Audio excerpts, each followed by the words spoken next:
Hi guys, welcome back to my YouTube channel. ഇന്നത്തെ വിഷയം എന്തെന്ന് വെച്ചാൽ, നമ്മൾ കഴിഞ്ഞ ദിവസം എല്ലാവരും ചർച്ചയാക്കപ്പെട്ട ഒരു സബ്ജക്റ്റാണ് നമ്മുടെ മുഹമ്മദ് ഷഹബാസിൻ്റെ.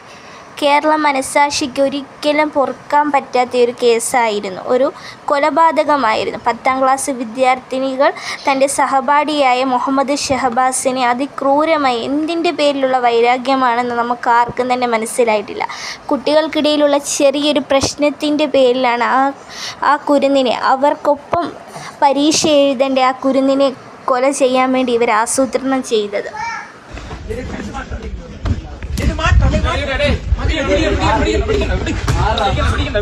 ഇപ്പോൾ നിങ്ങൾ കാണുന്ന ഈ വീഡിയോയിലുണ്ടല്ലോ, കുറച്ച് വിദ്യാർത്ഥിനികൾ അവർ തന്നെ കൂട്ടത്തിൽപ്പെട്ട ഒരു കുട്ടിയെ ആക്രമിക്കുന്ന ഒരു വീഡിയോ ആണ് നിങ്ങൾ ഈ കാണുന്നത്. പക്ഷേ ആ വീഡിയോ കാണുമ്പോൾ നമുക്കതിൽ വോയിസാണ് നിങ്ങൾ ശ്രദ്ധിക്കേണ്ടത്. ഒരു വിദ്യാർത്ഥിനിയെ ക്രൂരമായിട്ട് മർദ്ദിക്കുമ്പോൾ കൂടെ നിന്ന് സഹപാഠികൾ പറയുന്നത് എന്താണ്? പിടിച്ചു മാറ്റേണ്ടടാ, പിടിച്ചു മാറ്റേണ്ടടാ. അത്രയും ഒരു മോശമായ ഒരു പശ്ചാത്തലത്തിലാണ് ഇന്ന് നമ്മുടെ കുട്ടികൾ വളർന്നുകൊണ്ടിരിക്കുന്നത്. പണ്ടൊക്കെയെന്ന് പറഞ്ഞാൽ ഒരു 2 കുട്ടികൾ തമ്മിൽ വഴക്കിടുമ്പോൾ മറ്റ് നോക്കി നിൽക്കുന്ന കുട്ടികൾ ഓടിച്ചെന്ന് അവരെ പിടിച്ചു മാറ്റുകയാണ്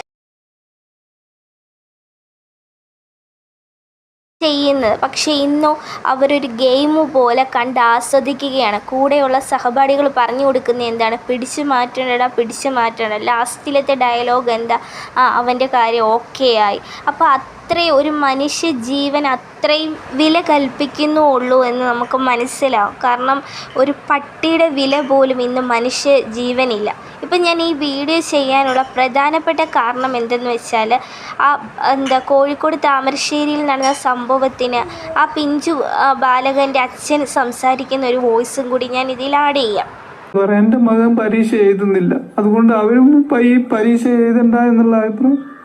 എൻ്റെ മകൻ പരീക്ഷ എഴുതുന്നില്ല, അതുകൊണ്ട് അവരും പരീക്ഷ എഴുതണ്ട എന്നൊരു മാതാവ് കരഞ്ഞു പറയുന്നൊരു ഇതാണ് ആ അച്ഛൻ പറയുന്നത്, ആ മരിച്ചുപോയ ബാലകൻ്റെ അച്ഛൻ പറയുന്നത്. അവരെത്ര വേദനയോടായിരിക്കും അത് പറയുന്നത്.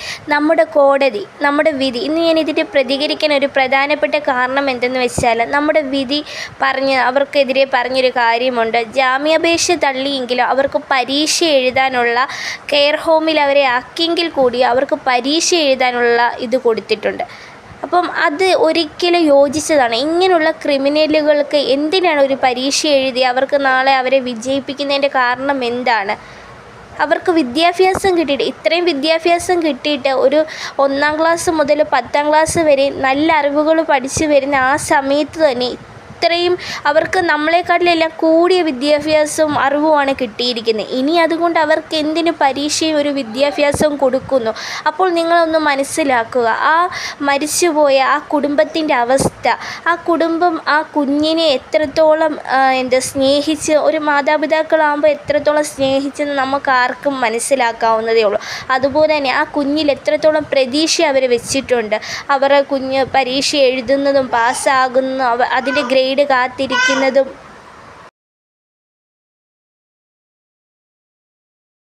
രണ്ട് മാതാപിതാക്കളുടെ സ്വപ്നമാണ് ഇല്ലാതാക്കിയത്.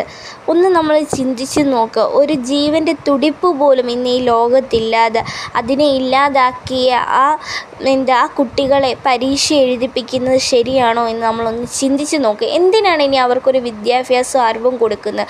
ഏറ്റവും കൂടിയ അറിവാണ് അവർക്ക് കിട്ടിയിരിക്കുന്നത്. ഒരു കുട്ടിയെ കൊല്ലാൻ വേണ്ടി വെറും 10ാം ക്ലാസ് 15 വയസ്സ് മാത്രം പ്രായമുള്ള കുട്ടികൾ വാട്സപ്പ് ഗ്രൂപ്പ് തുടങ്ങുന്നു.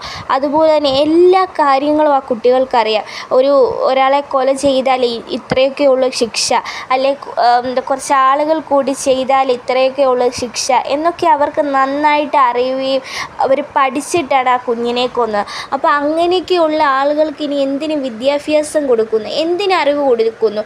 ഇത്രയൊക്കെ കൊടുത്ത് ഇനി വീണ്ടും കുറേ കുട്ടികളെ ഇല്ലാതാക്കാൻ വേണ്ടിയാണോ നമ്മുടെ സർക്കാർ നീതിപീഠം ചിന്തിക്കുന്നതെന്ന് എനിക്ക് ഒരിക്കലും മനസ്സിലാക്കാത്ത ഒരു കാര്യമാണ്.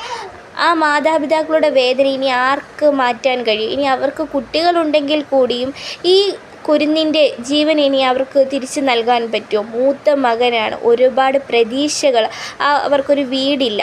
ഒരു വാടക വീട്ടിലാണ്. അപ്പം വാപ്പയുടെ ചെറിയ പൈസ കൊണ്ട് പണിത് ഉയരാൻ പോകുന്ന ഒരു വീടുണ്ട്, ചെറുതായിട്ടെങ്ങാണ്ട് പണിതിട്ടുണ്ട്. അപ്പം അതെല്ലാം ഈ കുഞ്ഞു മകനെ ആശ്രയിച്ചാണ്. കാരണം 10ാം ക്ലാസ് കഴിഞ്ഞു, ഒരു 2 വർഷം കൂടെ എന്തെങ്കിലുമൊക്കെ പഠിപ്പിച്ചല്ലേ ഒരു ആൺതരിയല്ലേ അവരെ സഹായിക്കും എന്നുള്ള ഒരു പ്രതീക്ഷയിലാണ് അവർ ആ കുട്ടിയെ വളർത്തിക്കൊണ്ടിരിക്കുന്നത്.